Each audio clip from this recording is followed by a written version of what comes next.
Na tuna utaratibu wa kuwafikia watu wenye mahitaji maalum na tupo kwenye kituo cha watoto yatima hapa Kigoma. Basi kwa bahati nzuri nimekutana na kijana amejitambulisha, anaitwa Majaliwa. Ana miaka 9. Na kwenye kituo hiki yeye anajinasibu kwamba yeye ni waziri mkuu. Nikasema hii ni busara kabisa. Ukitupa nafasi mheshimiwa uongee naye kijana atimize ndoto zake za kuitwa Majaliwa na kuwa waziri mkuu. Na kuwa waziri mkuu.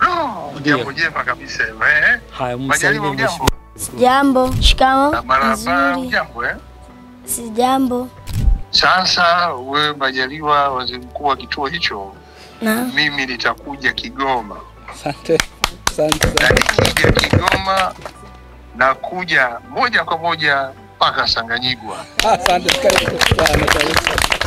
Nitakuletea na pia na zawadi. Safi sana. asante. Kukusikia. Nimefurahi kukusikia. Nitafurahi pia nikikuona live. Asante. Waziri Mkuu, tunakushukuru kwa kuacha shughuli zako na kupiga simu kwa ajili ya kuongea na mheshimiwa waziri mkuu mdogo aliyekuwa hapa Kigoma. Aliyekuwa hapa Kigoma. Huu ujio hapa asili yake ni Bwana Kassim Majaliwa, waziri mkuu wa kituo hiki,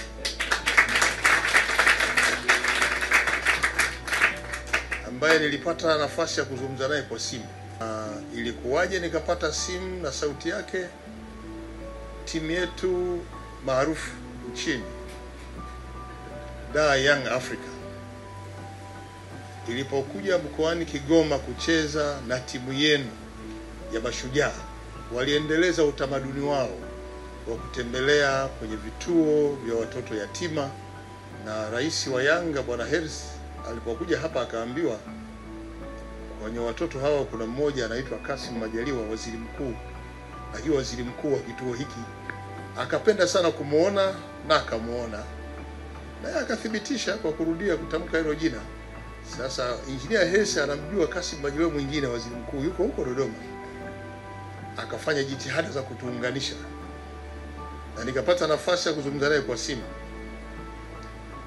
Alikiri kwamba yeye anajiita Kassim Majaliwa na anajulikana kwa Kassim Majaliwa, na hiyo ni kwa sababu ananifahamu mie kwa kuniona kwenye mitandao.